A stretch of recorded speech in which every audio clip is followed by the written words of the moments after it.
Assalamualaikum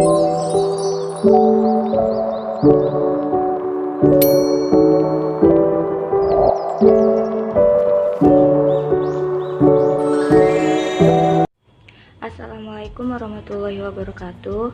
Pada materi pertama ini, saya akan menjelaskan tentang pengertian kearifan lokal. Secara etimologis, kearifan lokal atau local wisdom terdiri dari dua kata, yaitu kearifan atau wisdom dan lokal. Sebutan lain untuk kearifan lokal diantaranya adalah kebijakan setempat atau local wisdom, pengetahuan tempat, dan kecerdasan tempat. Kearifan lokal ialah milik lokal yang bersifat praktis, holistik, dan kualitatif, yang beraktivitas sebagai aktivitas moral dan lokal. Kearifan secara etimologi berarti kemampuan seseorang dalam menggunakan akal pikirannya untuk menyikapi suatu kejadian, objek, atau situasi. Sedangkan lokal menunjukkan ruang interaksi dhamma, peristiwa, atau situasi yang terjadi. Mengingat kearifan lokal adalah pemikiran yang sudah lama dan berusia puluhan tahun, maka kearifan lokal yang ada pada suatu daerah jadi begitu lekat dan sulit untuk dipisahkan dari masyarakat yang hidup di wilayah tersebut. Berikut merupakan ciri-ciri kearifan lokal. Yang pertama adalah mampu bertahan terhadap budaya luar. Yang kedua, memiliki kemampuan mengkomodikasikan unsur-unsur budaya luar. Mempunyai kemampuan mengintegrasikan unsur budaya luar ke dalam budaya asli.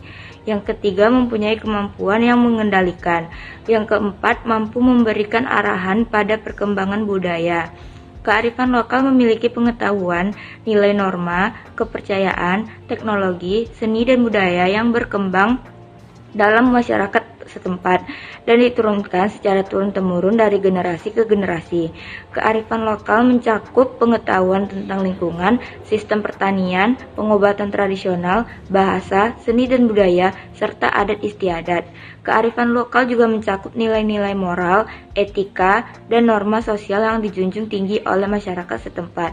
Kearifan lokal memiliki cara yang baik untuk menjaga kelestarian lingkungan, terutama di kawasan pesisir, diantaranya dalam pengolahan daerah pesisir, tidak menggunakan peralatan yang cenderung merusak lingkungan, seperti penggunaan alat pengebom ikan, menggali terumbu karang, dan lainnya. Kearifan lokal yang ada di suatu masyarakat pasti bermanfaat bagi mereka, sebab kearifan lokal yang dibuat oleh suatu masyarakat bermanfaat bagi mereka sendiri dalam pengelolaan sumber daya pesisir dan laut ataupun sebagai alat kontrol sosial tertentu.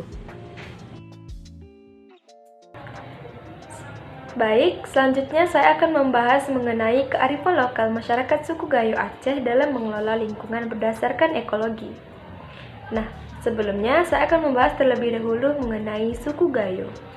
Suku Gayo adalah suku yang berdomisili di beberapa kabupaten di Aceh, yaitu di Kabupaten Aceh Tengah, Kabupaten Benar Meriah, Kabupaten Gayo Lues, dan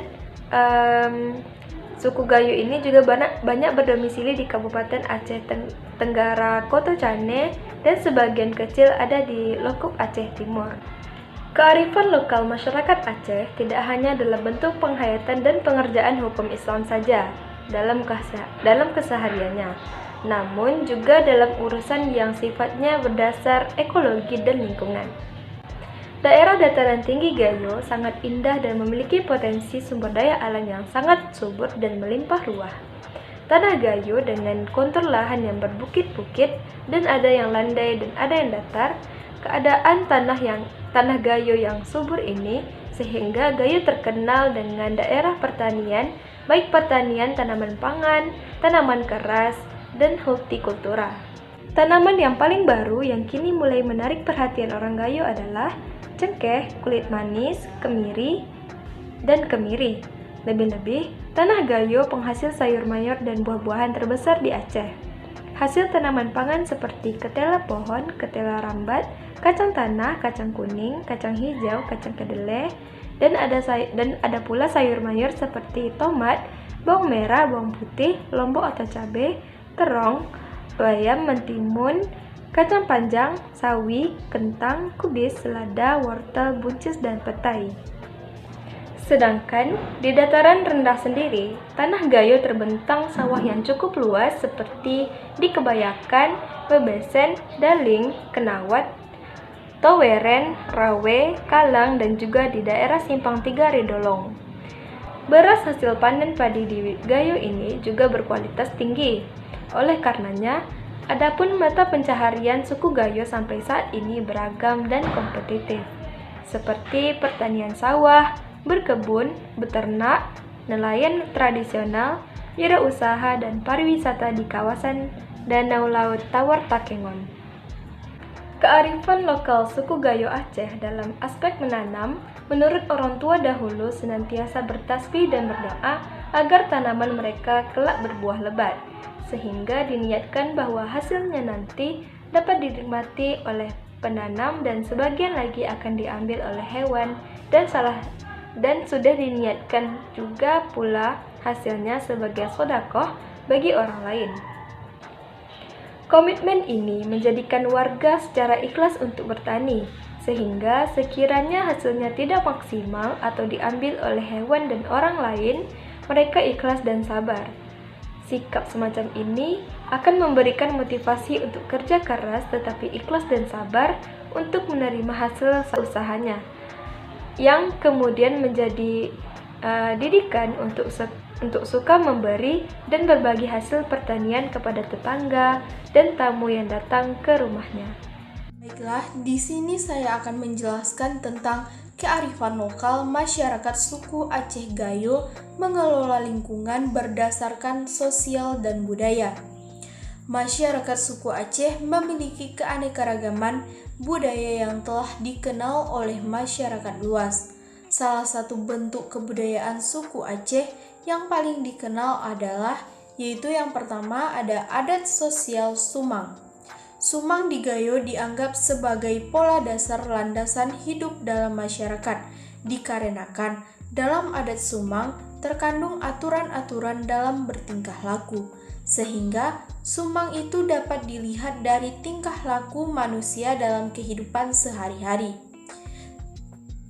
Tingkah laku di dalam masyarakat Gayo, Sumang terjadi pada saat masyarakat sudah meninggalkan adat istiadat yang berlaku.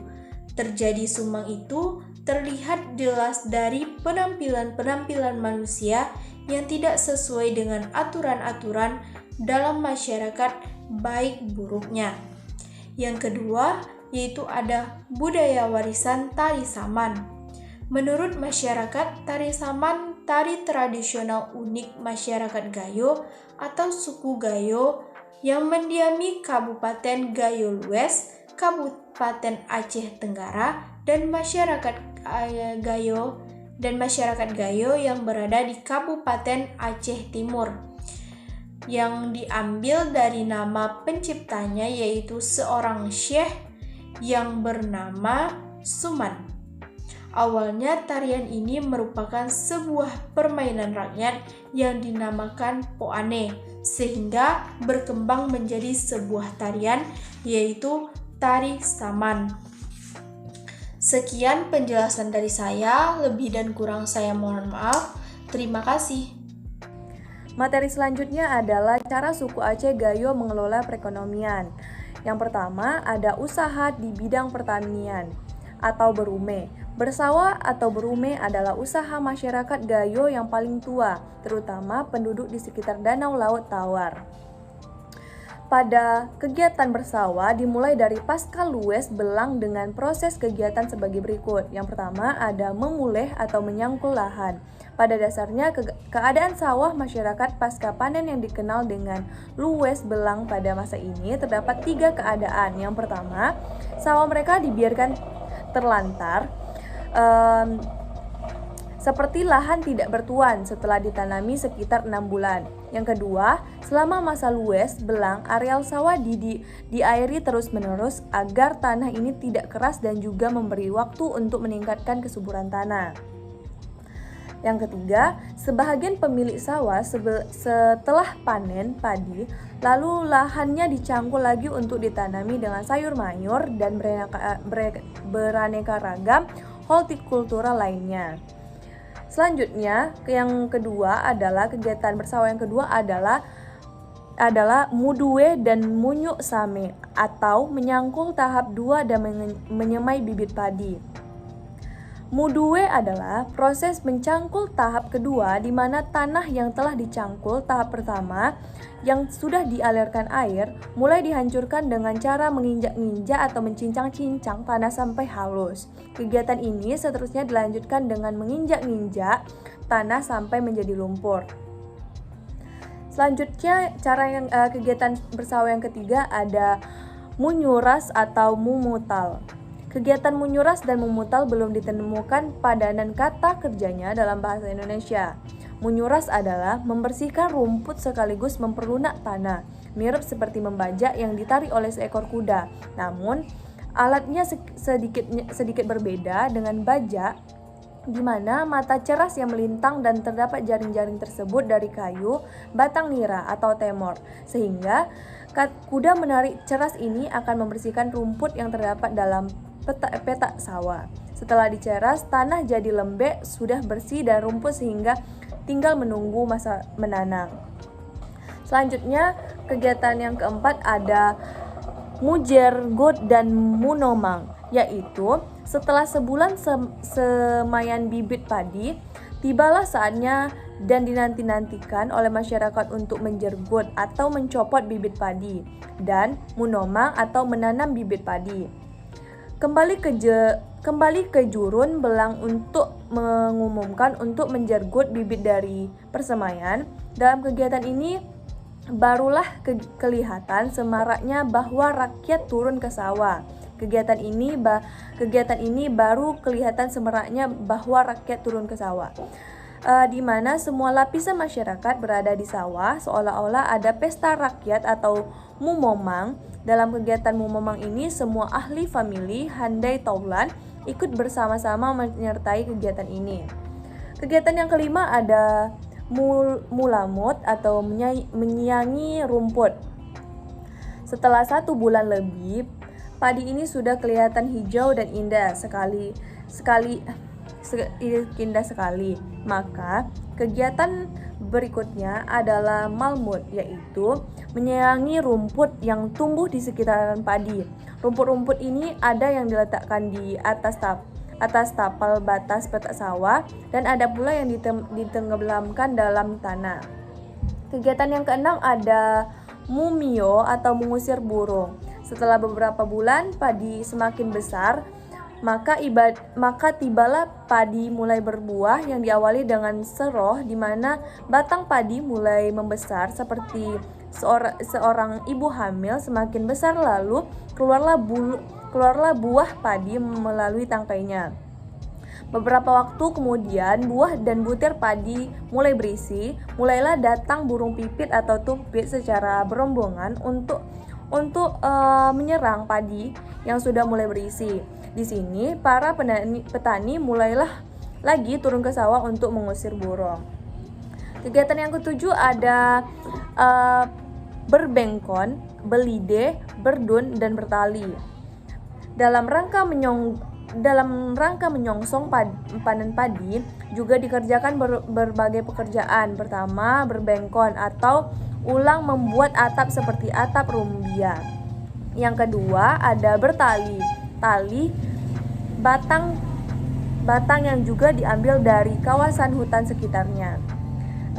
Selanjutnya yang ke-8 ada kegiatan berseldang atau benyang. Selain seladang, dipersiapkan juga benyang atau alat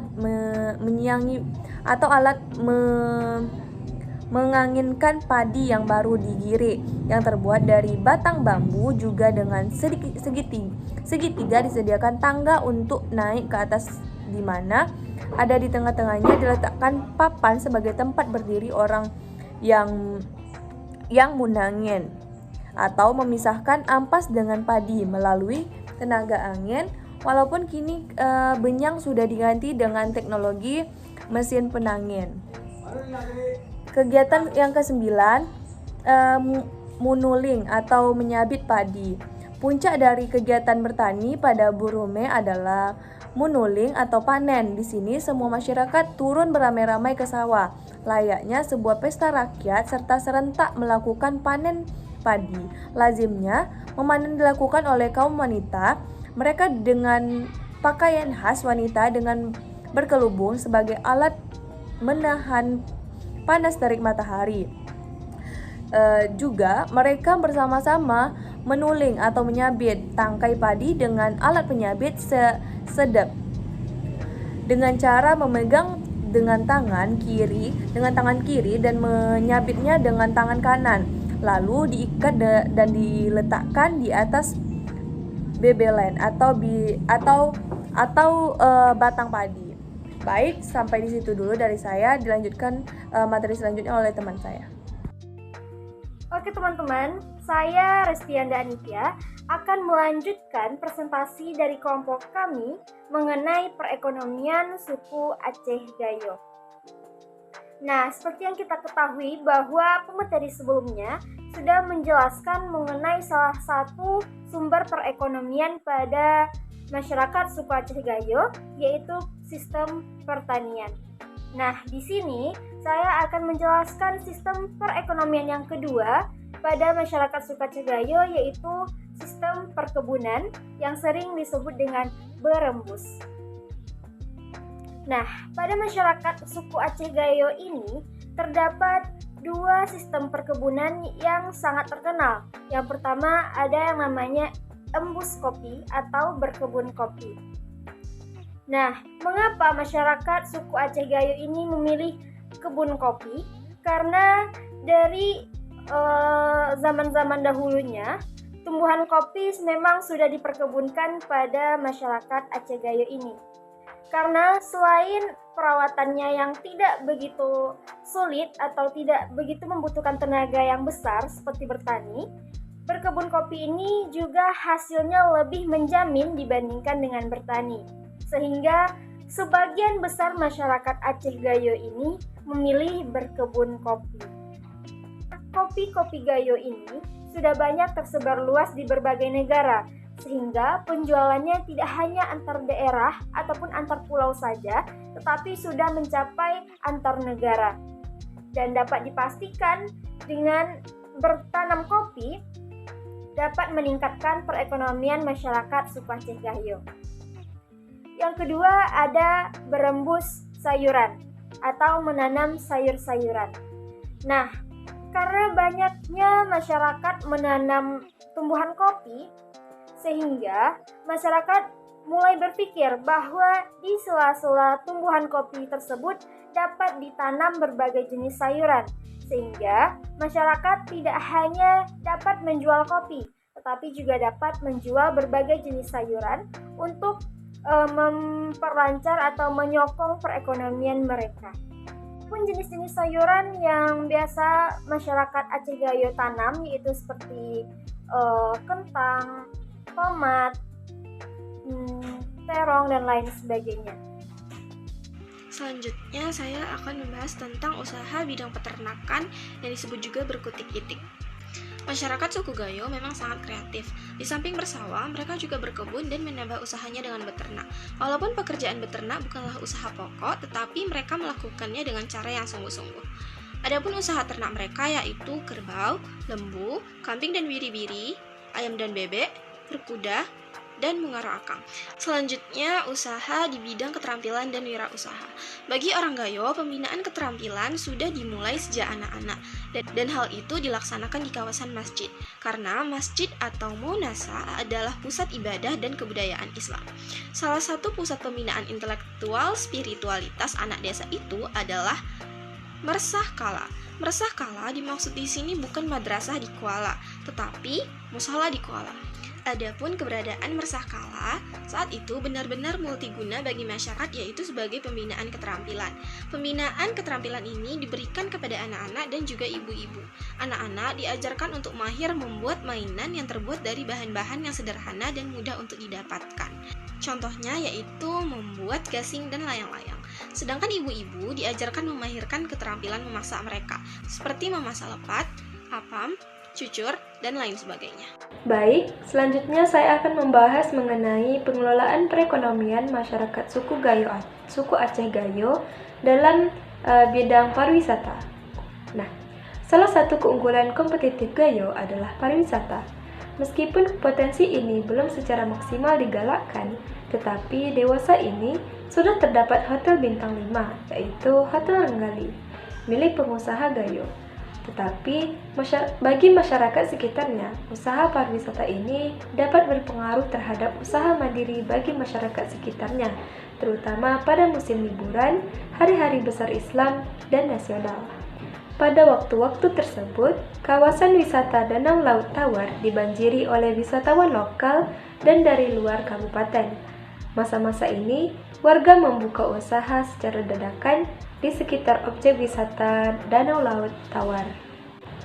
Baik, selanjutnya saya akan menyampaikan simpulan dari materi yang telah kami sampaikan tadi, yaitu kearifan lokal masyarakat suku Gayo Aceh dalam mengelola aspek kehidupan baik dari segi ekologi maupun sosial budaya dan juga ekonomi.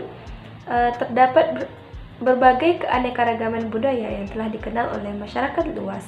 Contohnya seperti ekologi tadi, kemudian ada sosial seperti adat Sumang dan budaya seperti tari saman, dan juga di bidang ekonomi tentunya, yakni ada pertanian, perkebunan, peternakan, usaha bidang keterampilan, dan juga di bidang pariwisata. Beberapa praktik kearifan lokal yang sudah dijelaskan tadi oleh para masyarakat suku Gayo Aceh merupakan warisan leluhur yang masih dipertahankan hingga saat ini oleh masyarakatnya. Hal ini dapat dijadikan sebagai salah satu strategi perlindungan dan pelestarian lingkungan alam yang sudah terbukti dalam upaya keberlanjutannya. Internalisasi nilai-nilai dan kearifan lokal menjadi strategi yang tepat dalam pengelolaan lingkungan alam. Kearifan lokal menjadi strategi yang tepat untuk mempertahankan pelestarian lingkungan alam. Adanya larangan, tabu, dan mitos yang ada pada budaya masyarakat lokal ini dalam mengelola lingkungan alam merupakan salah satu cara mempertahankan pelestarian lingkungan alam. Hal tersebut merupakan bagian dari kehidupan masyarakat yang tidak dapat terelakkan. Baik, sekian video penjelasan dari kelompok kami yang membahas tentang kearifan lokal masyarakat suku Gayo Aceh dalam mengelola ekologi, ekonomi, sosial, dan budaya. Mohon maaf apabila ada kesalahan dan kesilapan. Sekian, terima kasih. Wassalamualaikum warahmatullahi wabarakatuh.